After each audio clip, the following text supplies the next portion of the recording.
আমার নতুন বিবাহ হয়েছে, কিন্তু আমার স্বামী বিদেশে থাকেন। আমি সবসময় তার কথা ভেবে অস্থির থাকতাম, আর এই অস্থিরতার জন্য রাতে ঘুমও আসত না। একদিন বিশেষভাবে মনটা খুবই অশান্ত হয়ে উঠল, তাই আমার স্বামীর ফোন নম্বরে আমার কিছু ছবি পাঠিয়ে দিলাম। কিন্তু সেই ছবি ভুল করে আমার ভাতিজা কুনালের নম্বরে চলে গেল। ছবি দেখে সে একটু থমকে গেল, আর এরপর সে হঠাৎ আমার ঘরে এসে উপস্থিত হলো। তারপর সে আমাকে, বন্ধুরা, আজকের গল্পটা অনেক বেশি স্পেশাল, আশা করছি তোমাদের ভালো লাগবে। গল্পগুলো ভালো লাগলে ভিডিওটি লাইক, শেয়ার এবং চ্যানেলটি সাবস্ক্রাইব করো প্লিজ। রাতে আমার মন আরও অস্থির হয়ে উঠল, তাই আমি আমার স্বামী রাহুলকে ফোন করে জিজ্ঞেস করলাম, কবে আসবে তুমি, কারণ সে অনেক দিন ধরে বিদেশে রয়েছে। রাহুল জানালো যে এখনই ছুটি পাচ্ছে না, কিছু মাস আরও লাগবে। আমি শুনে বেশ চিন্তিত হয়ে পড়েছিলাম। আমি জিজ্ঞেস করলাম, তুমি ফিরে আসতে চাইছো না কেন? সে বলল, দয়া করে বুঝতে চেষ্টা করো, আমাদের পরিবারের পরিস্থিতি তখনই ভালো হবে যখন আমি কঠোর পরিশ্রম করব। যদি আমি ছুটি নিয়ে আসতে থাকি, তাহলে আমার চাকরি হারানোর সম্ভাবনা রয়েছে। একটু অপেক্ষা করো, আমি খুব শীঘ্রই ফিরে আসব। শুনে আমার মন ভেঙে গেল, কিন্তু আমি তাতেও অটল ছিলাম। সে বলল, কেবল কিছু মাস অপেক্ষা করো। রাহুলের কথা শুনে আমি চুপ হয়ে গেলাম। বিবাহের 1.5 মাস পরই রাহুল দুবাই চলে গিয়েছিল, আর এখন আমাদের বিয়ের 2 বছর হতে চলেছে।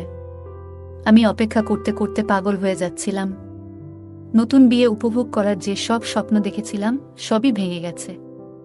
আমি কত স্বপ্ন দেখেছিলাম যে আমি আমার স্বামীর সঙ্গে বিভিন্ন স্থানে ঘুরব, আমরা একে অপরের সঙ্গে প্রেমের কথা বলবো, আর প্রতি রাতে রাহুলের বাহুডলে কাটাবো।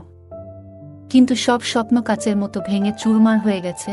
রাহুলও তার হতাশার কথা বলতো, সবসময় বলতো যে সে আর থাকতে পারছে না এবং খুব শীঘ্রই বাড়ি ফিরে আসবে। তখন আমার মনে আশা জেগে উঠত যে খুব শীঘ্রই রাহুল ফিরে আসবে। কিন্তু অপেক্ষা করতে করতে 2 বছর পার হয়ে গেল এবং রাহুল এখনো ফিরে আসেনি। সে প্রতিবার নতুন নতুন অজুহাত দেখাতে লাগলো। সে আমাকে সান্ত্বনা দিতে চেষ্টা করত, বলতো, পূজা, বুঝতে চেষ্টা করো। তোমার থেকে এবং পরিবারের সবার থেকে দূরে থাকা আমার জন্য সহজ নয়, কিন্তু যারা বিদেশে থাকে তাদের জন্য আয় রোজগার করাটা সহজ কাজ নয়। যদি ছুটি না পাই, তাহলে কিভাবে আসব? বিয়ের পর থেকেই রাহুলের থেকে দূরে থাকছি। কঠিন হলেও নিজেকে বুঝিয়ে সময় কাটাচ্ছিলাম। কিন্তু যত দিন যাচ্ছিল, আমার জন্য স্বামীর অনুপস্থিতিতে থাকা আরও কষ্টকর হয়ে উঠছিল। আমার সমস্ত আবেগই রাহুলের জন্য ছিল, আর বিবাহের সেই অল্প কিছু সময়ে যে ভালোবাসা সে আমাকে দিয়েছিল, তাতে আমি যেন তার প্রেমে একেবারে মগ্ন হয়ে পড়েছিলাম। ওর ছাড়া এক মুহূর্ত কাটানো আমার পক্ষে কল্পনা করা কঠিন হয়ে পড়েছিল। কিন্তু রাহুল বিয়ের 1.5 মাস পরেই বলল, আমি দ্রুত ফিরে আসব। আমরা একসঙ্গে নতুন একটি জায়গায় থাকব। কিন্তু বিয়ের পর মাত্র 1.5 মাস একসঙ্গে থাকার পর থেকেই আমি একা। এখন এমন মনে হয় যেন আমি এখনো অবিবাহিত। আমার স্বামীও দূরে বসে আমার জন্য মন খারাপ করত, কিন্তু তার এই মন খারাপের বা আমার যত্ন নেওয়ার কি লাভ, যদি সে আমার কাছে না থাকে? সে বলতো, তোমার ছবি পাঠিও, তোমাকে দেখলে আমার ক্লান্তি দূর হয়। কখনো ভিডিও কল করলে আমি রাহুলকে দেখে কেঁদে ফেলতাম। তখন সে আমাকে সান্ত্বনা দিত। রাহুল আমাকে আশ্বস্ত করত, বলতো, আমি চেষ্টা করছি, যদি আগামী সপ্তাহের মধ্যে ছুটি পাই, তাহলে বাড়ি আসব। তুমি অতিরিক্ত চিন্তা করো না। কিন্তু প্রতিবার সে আমাকে নতুন আশার বাণী দিয়ে শেষমেশ জানাতো, ছুটি পায়নি। তার যাওয়ার পর থেকে নিজেকে সাজানো গোছানো বন্ধ করে দিয়েছিলাম। যখনই রাহুল ভিডিও কলে আমার মলিন মুখ দেখত, তখন তার মনও খারাপ হয়ে যেত। সে বলতো, নিজেকে একটু সুন্দর করে সাজাও, নতুন ছবি তুলে আমার কাছে পাঠাও। তার অনুরোধে নিজেকে আবার একটু সাজাতে শুরু করলাম। ভালো ভালো ছবি তুলে রাহুলের কাছে পাঠাতাম। আমার ছবি দেখে রাহুল মুগ্ধ হয়ে যেত, প্রশংসা করত, আর আমি লজ্জায় রাঙা হয়ে উঠতাম। আমি সবসময় প্রশংসা শুনতে পছন্দ করতাম, আর আমার মধ্যে সৌন্দর্যের কিছুটা অহংকারও ছিল। ছোটবেলা থেকেই নিজেকে নিয়ে প্রশংসা শুনতে ভালো লাগত। যখন রাহুল আমার প্রশংসা করত, তখন সব দুঃখ ভুলে যেতাম। তার কথা শুনে মন আনন্দে নেচে উঠত।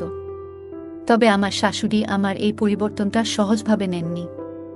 একদিন তিনি আমাকে ডেকে বললেন, তোমার স্বামী তো বাড়িতে নেই, তাহলে কার জন্য এত সেজেগুজে থাকো? আমি হকচকিয়ে গেলাম, বললাম, মা, রাহুল ভিডিও কলে কথা বলে। রাহুল ভিডিও কলে কথা বলার সময় আমাকে ক্লান্ত ও অগোছালো দেখলে অভিযোগ করত, তাই তার কথামতো নিজেকে একটু সজ্জিত রাখতাম। আমার শাশুড়ি ছিলেন খুবই পুরনো চিন্তাধারার মানুষ, আর রাহুলের আমাকে এভাবে ভালোবাসা প্রকাশ করাটা তার পছন্দ ছিল না। তিনি কপালে ভাঁজ ফেলে বললেন, রাহুল দিনে একবার ভিডিও কলে কথা বলে, কিন্তু তুমি সারাদিনই এত সেজেগুজে ঘুরে বেড়াও কেন? বাড়িতে তোমার ভাতিজা তরুণ কুনাল আছে, এভাবে চলাফেরা করলে তার নজর তোমার দিকে পড়তে পারে। একটু খেয়াল রেখো। আমি চুপ করে গেলাম। আমার ভাতিজা কুনালের এখনো বিয়ে হয়নি, আর শাশুড়ি একবার বলেছিলেন যে সে নারীদের নিয়ে নেতিবাচক ধারণা পোষণ করে। তার একবার বিয়ের কথা পাকা হলেও সে নিজেই সেই সম্পর্ক ভেঙে দিয়েছিল। শুনে একটু অবাক হয়েছিলাম, কিন্তু তেমন গুরুত্ব দিইনি। শাশুড়ির নিয়মের কারণে দিন দিন আমার মন খারাপ হতে লাগল।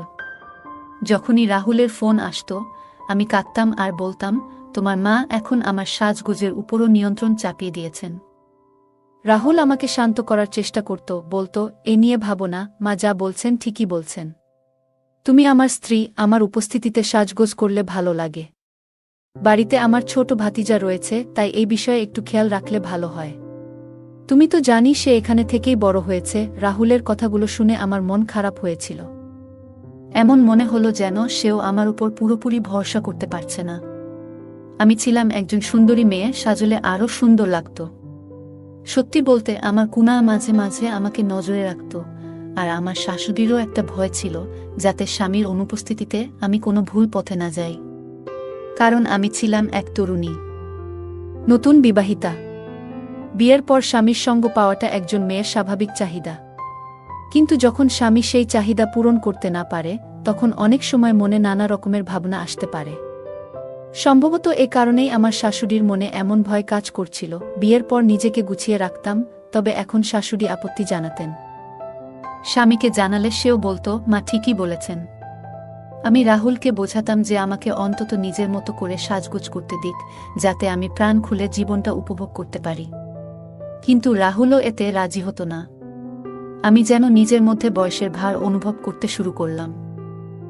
মনে হতে লাগলো শাশুড়ি অয়থাই আমার উপর এত নিয়ন্ত্রণ আরোপ করছেন, বিশেষত যখন আমার কুনালের এমন কিছুতেই আগ্রহ নেই। আমার ভাতিজা কুনাল একবার বিবাহ হলেও বিয়ের আগেই সেই সম্পর্ক ভেঙে দিয়েছিল।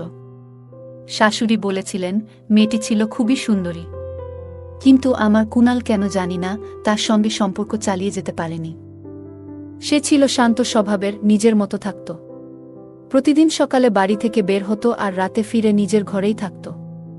প্রয়োজন ছাড়া তেমন কথা বলতো না, ঘর থেকে বের হয়ে সময়ও কাটাতো না।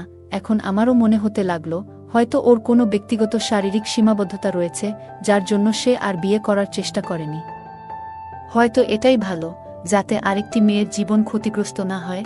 আমি কিছুতেই পরিস্থিতি মেনে নিতে পারছিলাম না। বারবার রাহুলকে ফিরে আসতে অনুরোধ করতাম। রাহুল বিদেশে কঠোর পরিশ্রম করছিল, আর আমি এখানে দুশ্চিন্তায় ভুগতাম।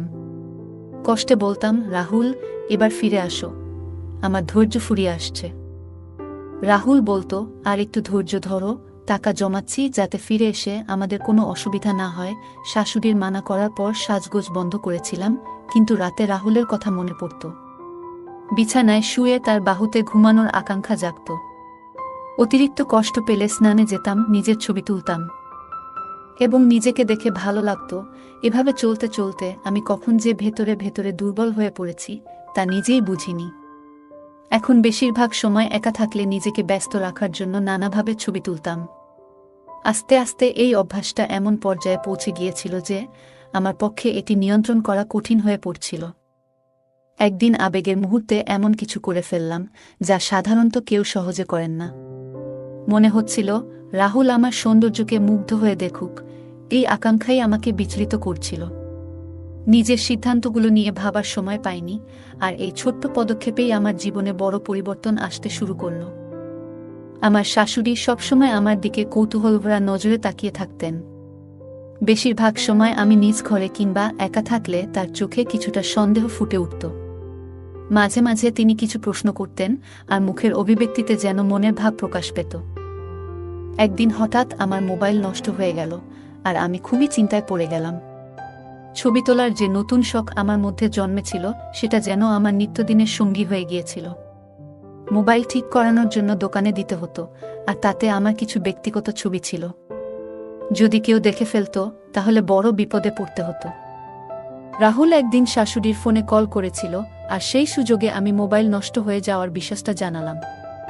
রাহুল বলল, কোনো চিন্তা করো না, তোমার মোবাইলটা কুনালকে দিয়ে দাও, সে তো তার বন্ধুর দোকান থেকে ঠিক করিয়ে আনতে পারবে। তার কথায় আমি একটু স্বস্তি পেলাম, কারণ আমার কুনাল এমন কেউ ছিল না যে আমার ব্যক্তিগত ব্যাপারে ঢু মারবে। সকালে আমি মোবাইলটা কুনালকে দিলাম, আর বিকেলে সে সেটা ঠিক করিয়ে নিয়ে এলো। যখন মোবাইল আনতে তার ঘরে গেলাম, তখন শাশুড়ি আমাকে তার ঘর থেকে বেরোতে দেখে ফেললেন। তারপরই আমাকে ডেকে প্রশ্ন করলেন, কেন আমি কুনালের ঘরে গিয়েছিলাম। আমি ব্যাখ্যা করলাম, মা, আমার মোবাইল নষ্ট হয়েছিল, সেটাই ঠিক করানোর জন্য তাকে দিয়েছিলাম। কিন্তু আমার কথায় তিনি সন্তুষ্ট হলেন না। এরপর তিনি এমন কথা বললেন যা আমাকে চিন্তায় ফেলে দিল। তিনি বললেন, তুমি যেন অদ্ভুত সব কাজ করছো আজকাল। কখনো সাজুগুজু করে বাইরে চলে আসছো, আবার কখনো নিজের ঘরে দরজা বন্ধ করে রাখছো, আর বাথরুমে ঢুকলে অনেক দেরি করো। আমি বেশিরভাগ সময় বাথরুমে কাটালে শাশুড়ি খেয়াল করতেন এবং আমাকে নিয়ে নানা মন্তব্য করতেন। আমি অবাক হয়ে তার দিকে তাকিয়ে ভাবতাম, কেন তিনি এত ছোটখাটো ব্যাপারেও আমার উপর নজর রাখছেন। মনে মনে চিন্তা করতাম, তার আসল সমস্যা কি। আমার কোনো কাজই যেন তার কাছে সহ্য হয় না। তবে সত্যি বলতে তিনি জীবন সম্পর্কে অনেক কিছু জানতেন এবং অভিজ্ঞতা সম্পন্ন একজন ছিলেন। তিনি বুঝতে পারছিলেন যে আমার মধ্যে পরিবর্তন আসছে এবং হয়তো ভাবছিলেন আমি আমার স্বামীর অনুপস্থিতিতে যেন বিভ্রান্ত হয়ে না যাই। এরপর আমি তার কথাগুলো পাত্তা না দেওয়া শুরু করলাম। প্রতিদিন রাতে শাশুড়ি ঘুমানোর আগে এক গ্লাস দুধ পান করতেন। একদিন তাকে দুধ দিতে তার ঘরের দিকে যাচ্ছিলাম।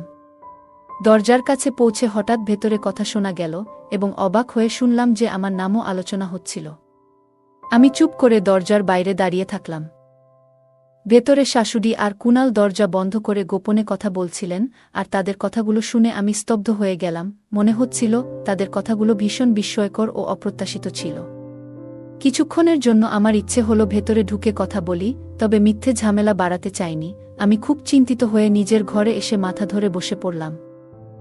এইসব ভাবতে ভাবতেই পাগল হয়ে যাচ্ছিলাম।